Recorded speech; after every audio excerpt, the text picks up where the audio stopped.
Buenas tardes y bienvenidos a Las Cosas Como Son. Tal como habíamos anunciado, hemos recibido a la congresista Sigrid Bazán, miembro de la bancada de Cambio Democrático Juntos por el Perú. Señora Bazán, muy buenas tardes. Gracias por estar con nosotros en RPP. Muy buenas tardes, Fernando, y muchas gracias de nuevo por el espacio. ¿Qué espera usted que pueda suceder en lo que queda de actividad parlamentaria de aquí hasta el viernes a la medianoche? Sí, bueno, primero lamentar de alguna manera que el diálogo no se esté dando con regiones de la misma manera y con la misma intensidad que con la que se está llevando a cabo estas rondas de diálogo con partidos políticos. Estoy segura que todo diálogo es bienvenido, pero a veces diera la impresión de que más de ser un diálogo hacia la solución de la crisis, es más bien un diálogo parte de un cálculo político por ver la supervivencia de la señora Boluarte como presidenta del Perú. Entonces, un poco que preocupan, digamos, estas reuniones, y esperemos encaminen más bien hacia lo primero, es decir, la salida a la crisis.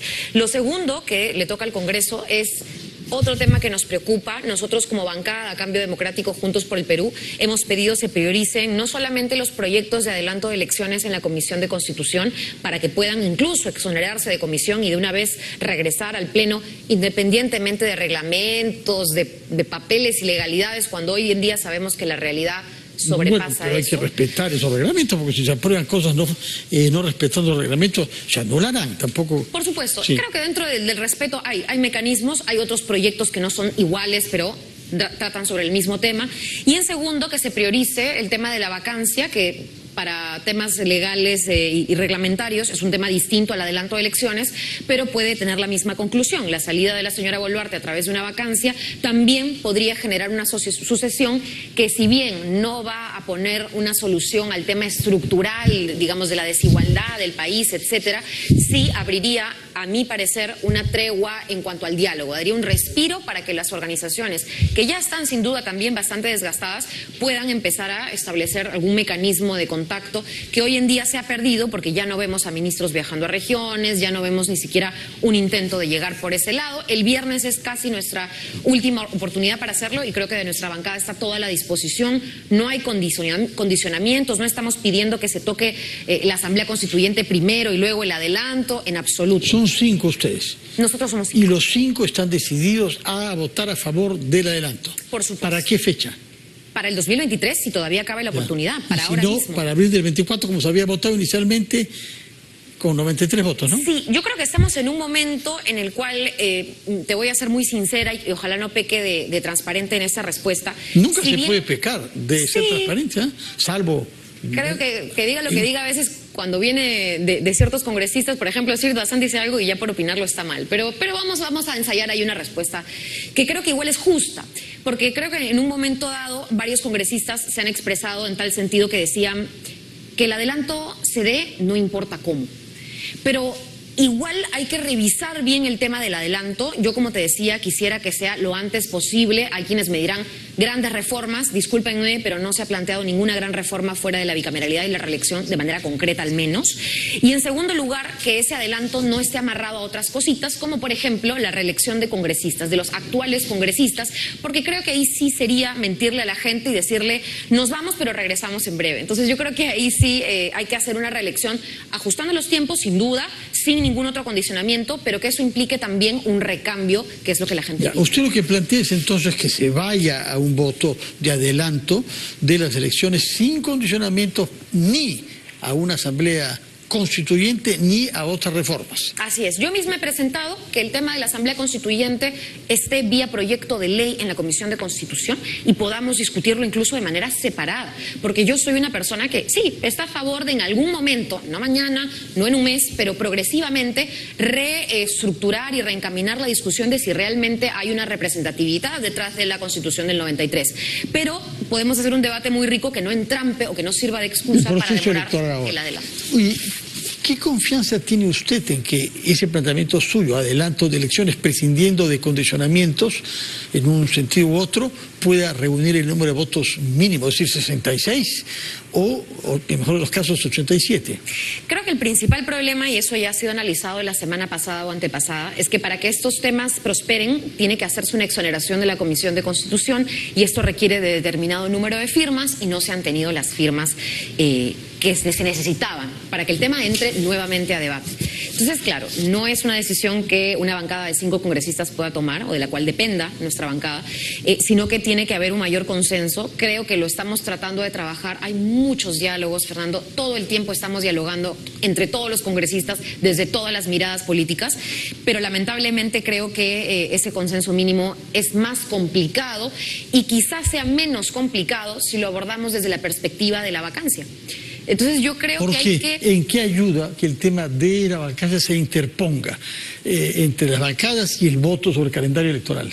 Porque yo creo que ahí podemos desentrampar la idea de que, por ejemplo, en el adelanto de elecciones, el grupo más de derecha del Congreso quiere sus grandes reformas, le hace reelección o lo que fuere, el grupo de izquierda del Congreso quiere la Asamblea Constituyente, pero en el caso de la vacancia ya no hay posibilidad de tantas excusas. La vacancia es reconocer que hay una persona que no solamente no está capacitada ni moralmente ni éticamente, y creo que eso ya a la luz incluso de la comunidad internacional, para seguir gobernando el país. Entonces, para quienes hemos estado más a favor o menos a favor de esa figura, hoy creo que no hay ninguna persona, incluso desde la derecha, incluso de las bancadas Avanza País y Renovación Popular, que te diga sí, la gestión de Dina Boluarte es una buena gestión, atiende los problemas de la población, trabaja en agua, luz, saneamiento. No. Todo está paralizado. Sí, una cosa es considerar todas esas deficiencias y otra, pedir que se le vaque. Usted ha combatido mucho el uso tan ligero de la vacancia que algunos querían hacer, pero ahora resulta que está en la posición contraria usted. Sí, creo que a mí y creo que a otros congresistas nos ha costado mucho entrar en esta figura, pero creo que después de 60 fallecidos en una crisis que no tiene visos de solución y frente a un gobierno que además no tiene ninguna otra propuesta, ningún otro trabajo, creo que ahí puede haber un mayor sinceramiento de parte de aquellas bancadas que con otra figura en el tema del adelanto puedan poner alguna otra excusa. Por mí, como yo te digo, creo que la coherencia está en el que el adelanto vaya y voto a favor. Pero si eso no se abre, habrá que buscar otra puerta. Y creo que lamentablemente estamos en una situación en la cual no podemos seguir no solamente desangrando al país. Usted dice que ha habido mucho diálogo. ¿Usted misma ha participado en diálogos con varias bancadas? Sí, nosotros hemos estado, yo no soy vocera ni vocera alterna, pero como congresista a título personal sí hemos dialogado con algunas bancadas. Porque hay algunos que no la quieren mucho, ¿no? Que focalizan su hostilidad contra usted desde otras bancadas, ¿no? Sí, yo creo que ha habido una campaña no solamente del famoso terruqueo a la que muchos políticos, e incluso antes de ser política, ¿no? Yo salí a marchar contra Manuel Merino, y era periodista en ese momento, no era política ni congresista, yo he salido a marchar por el Baguazo, he salido a marchar desde muy joven y he tenido una convicción que en muchas ocasiones u oportunidades ha sido utilizada para tildarnos no solamente de terroristas, tildarnos de miles de adjetivos difamatorios que hoy, dicho sea de paso, yo denuncio, rechazo tajantemente. Creo que esa animadversión tiene que ser peleada constantemente. Creo que el estigma de la izquierda tiene que ir rompiéndose y creo que tiene que haber una izquierda, por supuesto. Pero hay algo de lo que usted siente que debería ser una autocrítica. ¿Hay algo que, vista la historia desde el momento que estamos ahora, hubiera decidido no hacer? Mire, yo creo que lamentablemente en este país hay muchas de las cosas que en el Congreso suceden en la que uno piensa todo el tiempo podría haber hecho más, ¿no? O podría haber intentado más. Pero creo que como ha devenido en los hechos, es muy difícil que un congresista pueda convencer la mente de bancadas, además tan cerradas o tan ideologizadas en el mandato constitucional es de 5 años, el reglamento dice esta cosa, nosotros, es más, yo he escuchado esta razón, ¿no? Somos nuevos en política o somos jóvenes en política. Necesitamos de una carrera política sólida, no podemos irnos a 2 años de gestión. Entonces, yo creo que ahí también nos queda corto el qué más se podría hacer, ¿no? Hemos salido a marchar. Pero, por ejemplo, ¿no siente usted que fueron un poco lentos en darse cuenta de la gravedad de la corrupción? Ese es un punto muy importante. Mira, yo he visto que ahora el tema en medios se ha focalizado mucho en congresistas, por ejemplo, que han viajado, han dejado de viajar, han presentado su informe. Quien te habla jamás ha tenido ni una investigación por corrupción, ni en la Fiscalía ni en el Congreso. Nunca he tenido una investigación por algún tipo de malversación de fondos, enriquecimiento del patrimonio, ninguno de estos delitos a los que creo que el peruano ha estado acostumbrado a escuchar de sus políticos. Jamás he tenido ni antecedentes, tampoco policiales ni penales. Entonces, sí me cuesta que toda la animadversión, porque tú mencionabas mi caso en particular, sea por posturas políticas.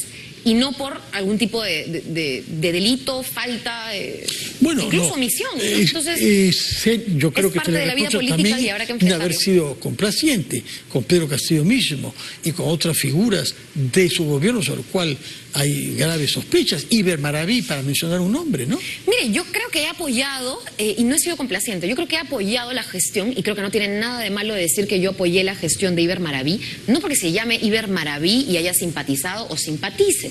He apoyado una gestión como luego la continuaron otros ministros, incluido el más reciente, Alejandro Salas, independientemente luego de su papel en el cierre del Congreso y si lo tuvo o no, por los temas que se conversaban y que se realizaban. Se aprobó el Decreto Supremo 008 que pone límites a la tercerización, algo que yo conversaba ahora, incluso está en una mesa de trabajo con los Países Bajos de Europa y de otros, porque la tercerización en particular en la minería es un tema que ha preocupado. Sí. He trabajado con estos ministros con los que tú mencionas, por ejemplo, temas de derechos laborales para poder asegurar que el personal CAS tenga además cierta estabilidad laboral, cosa que ahora parece estar siendo afectada por las nuevas gestiones entrantes de los municipios.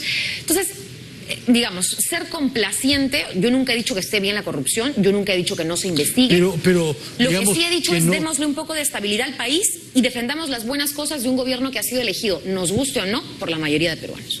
Sí. Y en eso me mantengo. Ya, pero en ese caso Dina Boluarte también ha sido elegida. Por en la supuesto. misma fórmula, sí. Yo he respetado la sucesión constitucional, pero hoy en día Dina no gobierna con los que votaron por Pedro Castillo, Dina gobierna con la oposición de Castillo, es decir, quienes le dieron el voto de confianza ha sido el Fujimorismo, Avanza País y Renovación Popular, bancadas que hoy, por cierto, están reconociendo que la señora no ha podido hacer absolutamente nada, ni por la crisis ni por el país, ¿no? Ahora, por otra parte, a propósito del diálogo que usted dice haber mantenido con colegas de otras bancadas, ¿qué es lo que motiva a muchos colegas suyos no querer adelantar las elecciones?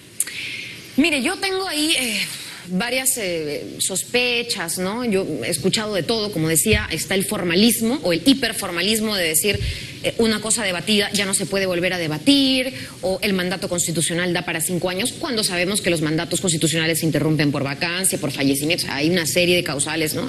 A nivel formal incluso. Entonces, argumentos formales que se pueden rebatir con argumentos formales. Pero al mismo tiempo sí creo que, y esto lo ha dicho el periodismo, ¿no? Deben haber congresistas que han asumido un cargo, digamos, y han cambiado de alguna manera toda su vida. Hay congresistas que de regiones han pasado a vivir a Lima, no sé, pero todas estas cosas que creo que la prensa evidencia o muestra o expone, ya para que la gente forme su propia opinión, son cosas personales. Y lamentablemente el que entra a hacer política no tiene, menos en un contexto como este, el tiempo digamos, no tiene la excusa de pensar a nivel personal. O sea, yo no podría en estos momentos donde están muriendo peruanos, donde hay un gobierno que no nos da salida a la crisis, decir no, pero ¿y si mañana me quedo sin chamba? No podría. O sea, no podría evaluar algo que le pasa al país por cuestiones personales, porque creo que sería de lo más egoísta y creo que para tal caso uno no debió haber postulado, ¿no? Si uno va a pensar en el Congreso como un trabajo para uno y no para el resto, entonces ahí creo que está el entrampamiento, ¿no? Y la duda. Ahora, veamos otro desafío al que está confrontada ahora, tomar una posición crítica con lealtad a sus convicciones, pero también con lealtad a nuestro país, respecto a las declaraciones hechas por el presidente colombiano Gustavo Petro sobre la Policía Nacional Peruana, ¿no? ¿A usted le choca lo que dijo Petro? Mire, yo lo entiendo, no comparto ni, digamos, de alguna manera voy a repetir o lo hubiera dicho de la manera en la que lo ha dicho Gustavo Petro, que me parece que es una palabra un poco fuerte, creo que compara con las fuerzas nazis, sí, etcétera, que la policía peruana parecía pero fuerte. sí no voy a negar que comparto la sensación de, no sé si sorpresa, es como un sentimiento medio sublime de ver a más fuerzas policiales que ciudadanos en las calles.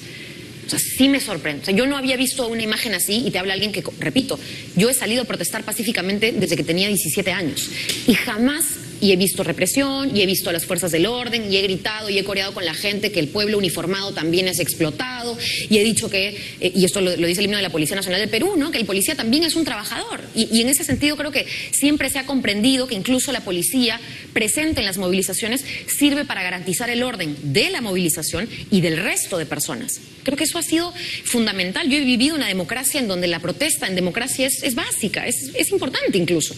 Pero haber visto las imágenes, que creo que son a las que se refiere el presidente de Colombia, en donde hay tal cantidad de policías que no cabe ni un carro más, ni una persona más, ni un alma, en un centro además que uno está acostumbrado a verlo dinámico, de comercio, de gente, de transporte. A mí sí me sorprende, porque creo que es la única forma que ha encontrado la señora Boluarte de gobernar, el que no haya nadie fuera de su casa. Y ese miedo que incluso tiene el que no protesta me preocupa, y sí lo he visto con sorpresa, ¿no? Por otra parte, el señor Petro había hecho otras declaraciones poniendo en duda de que Pedro Castillo hubiese intentado un golpe de Estado y sosteniendo que es el Congreso que ha hecho un golpe de Estado.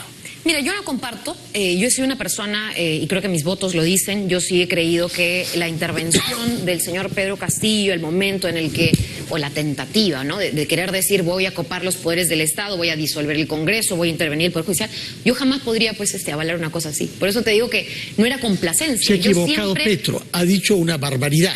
Yo creo que el señor Petro no tiene, y otros que opinan sobre el tema de la asociación constitucional, no tienen una visión que yo comparta sobre lo que ha ocurrido. Yo sí creo que hay una asociación constitucional. ¿Por qué criticar cosas que pasan en el Perú y guardar silencio sobre lo que pasa en Nicaragua?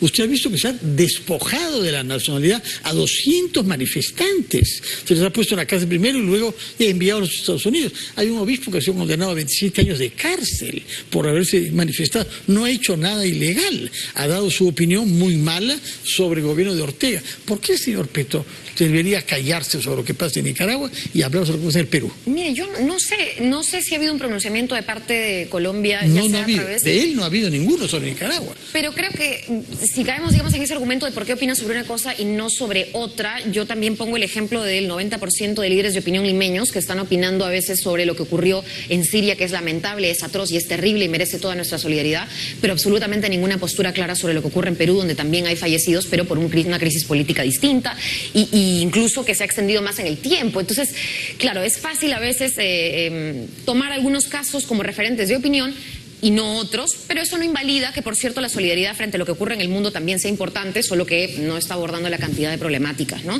Ahí sí yo no estaría en la mente de Gustavo Petro para decirlo, ¿no? Lo que sí te puedo decir, porque creo que estas preguntas tienen un trasfondo, yo sí tengo, soy una mujer de izquierda, comparto que hay muchos gobiernos en Latinoamérica, incluido el del señor Petro colombiano, yo he estado además y lo he conocido en el cambio de mando del presidente chileno, y respaldo las agendas que tienen para con su población. En Colombia se ha hecho una agenda tremendamente, para mí ha sido increíble lo que ha hecho Gustavo Petro de juntar a derecha e izquierda y plantearse una agenda de gobierno con ambos. Es increíble. Estuve en Colombia también, por cierto, no me pagó ese viaje al Congreso, por cierto, y estuve en una agenda de trabajo de solo 2 días, suficientes para darme cuenta que se está logrando un diálogo. Ojo, estamos hablando de un país que ha sido muy afectado por la guerrilla. Pero la derecha también tuvo diálogos, ahí sabe usted que Santos logró eso es lo que debe primar. Para adentro, lo que más me queda a mí del gobierno colombiano, que yo saludo y creo que está bien encaminado, al menos en estos primeros meses, es que ha habido un diálogo que nos falta aquí. Independientemente de la valoración que pueda tener el señor Petro ya de Perú, que está bastante Pero como lejos, ¿no? peruana y como congresista se siente herida de que se diga de su país que estamos ante un gobierno usurpador y golpista. Es una distorsión de la realidad que la hiere en su sensibilidad democrática, ¿o no? Sí, yo creo que no comparto esas declaraciones, pero creo que si hay algo en lo que sí coincidimos es que este gobierno está gobernando gracias al poder y no gracias a la democracia. Eso sí me queda claro. Bueno, por otra parte, usted ha sido objeto de una denuncia constitucional y una demanda de inhabilitación de 10 años. ¿Por qué esto? Explíquenos, cuente, ¿qué sabe usted de esto? Poco, eso me cuentan que todos los días sale algún congresista diciendo voy a denunciar a Sigrid Bazán, y como hay comisión de ética, hay subcomisión de acusaciones constitucionales, bueno, ya me he perdido entre todas las denuncias que de repente se presenten. Esta creo que sí se presentó ante la SAC. Y por su comportamiento cuando la policía entró a San Marcos, ¿no? Sí, se han dicho muchas cosas falsas, ¿sabe? Yo he mandado una carta notarial también en ese sentido.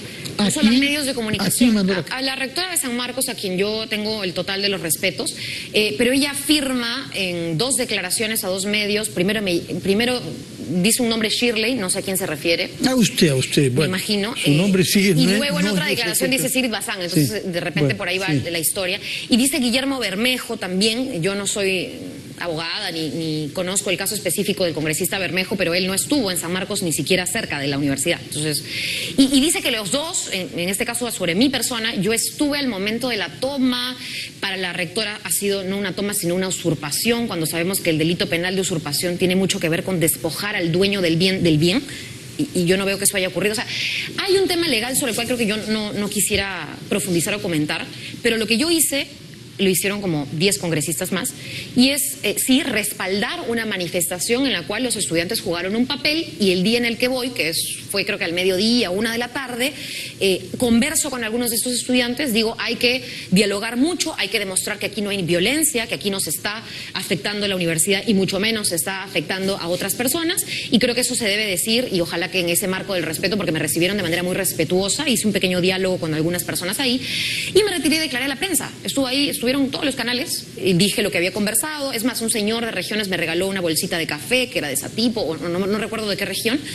Y lo mismo hicieron otros congresistas que fueron a visibilizar lo que pasaba a horas del día cuando ya habían ingresado las personas al campus. Entonces, un poco para contar lo que ocurrió. Y lo segundo es que de alguna manera se pide una inhabilitación por 10 años, sí, de toda vida pública, o sea, no solamente de no postular, sino no trabajar en el Estado. Entonces, yo creo que esa desproporción dice mucho de quien denuncia, que es la señora Patricia Chirinos, que creo que además tiene otro nivel de denuncias, más bien a nivel personal, sobre las que tendrá que responder ella, pero hasta ahora no hay absolutamente nada mío, ni sobre temas irregulares, como te he dicho, ni corrupción, ni mal manejo de absolutamente nada. Creo que mi despacho y quien te habla hace y realiza todo con total transparencia. Incluso en las movilizaciones hay registros fotográficos, audiovisuales, y hay redes sociales en las que yo pongo, incluso cuando asisto a una movilización de manera pacífica. Entonces, creo que por ese lado no tengo absolutamente nada que temer, y siempre y cuando, por supuesto, no se use el poder político más bien para querer amenazar a la oposición o para querer amenazar a voces distintas, que yo creo que ahí sí estaría en gravedad nuestra democracia y la institucionalidad del Congreso, que ya tiene una seria afectación en la desaprobación que posee, y que pues tratando de inhabilitar a diestra y siniestra a todos los congresistas de izquierda no va a solucionar ese problema de legitimidad, ¿no? Antes de separarnos, quería hablar sobre un tema que tiene que ver con un proyecto de ley que ha elaborado, me parece, usted, y que ha presentado ya, sobre el límite de edad para los trabajadores. Y la propuesta es elevarlo hasta los 75 años. Sí. He visto que ha merecido muchas críticas. Algunos consideran que no está ubicada en la realidad social de nuestro país y que está pensando en el sector más alto, que tiene una longevidad mayor que la mayor parte de los trabajadores de nuestro país. Explíquenos cuál ha sido su motivación y por qué alargar la edad laboral hasta una edad que es tan rara en el mundo, ¿no? Hasta 75 años. Sí, no es tan raro, pero en todo caso, gracias por la pregunta. ¿Dónde hay hasta 75 años? Ni en Noruega, ni en Japón. Lo que pasa es que se está confundiendo el tema de la jubilación, que está reglamentado y regulado, ¿no es cierto?, en los decretos que ven el tema del sistema de pensiones, etcétera. Es decir, al día de hoy, incluso con el dictamen aprobado y si se aprobara en el Pleno, no hemos tocado la jubilación. La jubilación en este país es a los 65 años. ¿Qué pasa? Que hay algunas normas, nosotros estamos planteando modificar 3 normas, entre ellas la 276, que es carrera administrativa, en donde lo que se dice es hay un cese del trabajador que se da actualmente, no lo ha puesto la Comisión de Trabajo ni Sigrid Bazán, a los 70. Nosotros lo que hemos planteado es que ese cese, ¿no?, sea hasta los 75 de manera voluntaria, es decir, que el trabajador diga, yo, Fernando Carvalho, o cualquier persona, Sigrid Bazán, tengo 70 años, 71 años, quiero seguir trabajando, en este caso 70, quiero seguir trabajando, creo que tengo las condiciones para hacerlo, y el servicio se sigue requiriendo, sobre todo cuando hablamos de la carrera administrativa y hay muchas personas que tienen mucha experiencia, ¿no? Entonces, lo que se dice es, si el empleador todavía está necesitando ese servicio, si hay una junta médica que evalúa la capacidad física y mental para el servicio de parte del trabajador, y si es que hay un pedido expreso y voluntario de la persona, puede otorgársele hasta los 75 años la posibilidad de seguir ese trabajo. ¿Quiere decir de que no se va a contratar a gente joven? En absoluto. Es más, mi despacho... No, se va a contratar a menos gente joven de todas maneras. No, en absoluto. Si las personas se quedan. En Francia ha habido 1 millón de personas en París, 2 millones en el país, para protestar sobre una reforma que es pasar de los 62 a los 64. Pero ojo que no es jubilación. Nosotros no planteamos ampliar la edad de jubilación. La edad de jubilación va a seguir siendo hasta los 65 años. El tema es el cese automático. Que el cese automático pueda, de manera voluntaria, y si se cumplen con ciertos requisitos, eventualmente alargarse. Porque a los 70 te mandan a tu casa, quieras o no. Puedas correr una maratón si quieres, pero no. Hay congresistas, Fernando, que tienen 80 años, hacen mejor su trabajo que otros congresistas que tienen 25. Entonces, digamos que es relativo, pero tiene que cumplirse ciertos requisitos y la jubilación sigue siendo a los 65 años de edad. Lo otro que hemos hecho son proyectos de ley para más bien facilitar que los jóvenes que tienen 17 meses esperando por su cartón, que es su título, su grado, su diploma de bachiller, puedan ya, sin la tramitación del cartón, pero habiendo cumplido con los requisitos por ley, entrar a postular a un trabajo, y creo que eso le va a permitir a muchos jóvenes trabajar. ¿Qué otra cosa hemos hecho? Instalado una mesa para que podamos pasar a un sistema de pensiones digno, porque esa es otra preocupación. Claro, la gente no se quiere a veces jubilar porque no va a cobrar nada de pensión y quiere hacer un poquito más de caja. Eso es un tema aparte. Ese tema lo vamos a abordar. Ya empezamos estas mesas de trabajo. Entiendo que la Comisión de Economía está haciendo también su labor por su lado, y lo que queremos es juntar todos los insumos posibles para que tengamos pensiones de verdad y no solo cuentas de ahorros individuales como es lo que existe. Una última pregunta respecto a los diálogos que ha lanzado la señora Boluarte, que se ha reunido ya con Somos Perú, y me parece que está reunida en este momento con Fuerza Popular. Mañana está previsto APP y algún otro partido. No sabemos si Verónica Mendoza será invitada, quizás no, porque su partido creo que no tiene registro, pero si fuera el caso, debería ir Verónica Mendoza. ¿La acompañaría usted? Mire, yo creo que estamos hablando de la responsable de una masacre en nuestro país, y discúlpame que aquí sí ponga un tono un poco más fuerte, porque creo que no hay ninguna legitimidad de este gobierno para pedir un diálogo, y lo han demostrado las propias organizaciones sociales que son las que lideran esto. Aquí no lidera Verónica Mendoza, Sigrid Bazán, aquí no lideran 3 políticos, sino que acá el político más bien se ha visto deslegitimado, y es la población la que ha decidido tomar por su propia cuenta algún tipo de acción sobre lo que ocurre. Y ahí es donde ¿algún tipo de acción? ¿Toda la acción tomada le parece a usted legal? No, yo creo, y he condenado, creo que aquí en este programa, y lo vuelvo a hacer si no, el tema de las tomas de aeropuertos. Yo no puedo estar a favor de eso. Yo no estoy a favor de la violencia, yo no estoy a favor de que se destruyan los edificios de las instituciones públicas, y lo que siempre he dicho es que tienen que haber canales institucionales. El momento en el que se desbordan las cosas y dejan de ser democráticas y dejan de ser pacíficas es porque no existen instituciones que las canalicen. Solo que, claro, cuando uno escucha esto desde un análisis, lo te puede tergiversar, pero no es lo que Sigrid Bazán quiere que ocurra, es lo que pasa en nuestro país. Ha pasado en el Baguazo, ha pasado en conflictos sociales en otros gobiernos, en donde hasta el día de hoy, por cierto, los responsables políticos son los que más tardan en salir a la luz. Hoy tenemos la oportunidad de que la señora Boluarte dé un paso al costado, o el Congreso la vaque, o se adelanten elecciones. ¿Para qué? Para que los responsables políticos claramente identificables puedan finalmente. Hemos visto ahora las necropsias, ya no estamos hablando de diciembre, ya estamos a finales de febrero, mediados de febrero.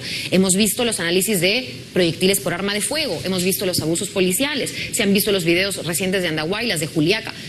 Estamos hablando de, por cierto, violencia condenable de parte de población enardecida, furiosa, yo no sé, incluso hasta delincuencial, y lo comparto, pero estamos viendo también asesinatos que desde el Estado tienen que investigarse, y por cierto en el fuero civil. Entonces yo creo que ahí interlocución válida muy difícil de hallar, ¿no? Bueno, usted se negaría en todo caso a acudir a una convocatoria eventual. Creo en el diálogo, pero creo en un diálogo sincero, no en un diálogo apuntándote, ¿no es cierto?, amenazándote, habiendo puesto en riesgo a tu familia, habiendo quizá, ¿no es cierto?, matado a tu familia. Todo eso ha sido hecho por la señora Boluarte. Yo creo que el gobierno de la señora Boluarte, incluido su ministro, ha puesto en riesgo la familia de muchas personas. Está la madre de uno de los últimos fallecidos, si no me equivoco, en Puno, que ha salido a decir no solamente, incluso, y yo he lamentado terriblemente el asesinato, porque fue asesinato de un policía. Y esas cosas no se pueden dejar así nomás. Hay que ver los responsables del asesinato de esa policía, y los propios familiares le dicen al gobierno, ¿qué ha hecho usted por proteger también al señor policía? ¿Y qué hace usted por salvaguardar la vida de tanto fuerzas del orden como fuerzas ciudadanas, que finalmente terminan siendo la mayoría que ha caído en estos conflictos sociales? Yo creo que ahí Bazán, le agradezco su presencia acá, le agradezco el énfasis que ha puesto en su fe en el diálogo, que usted cree que debe prevalecer en el Congreso, aunque parece que tenga dudas porque ese diálogo conduzca a un adelanto de elecciones, pero se negaría a un diálogo con la presidenta porque la considera responsable de una masacre, lo que nos ha dicho. Bueno, muchas gracias por su presencia y muy buenas noches. Vamos a hacer una pausa.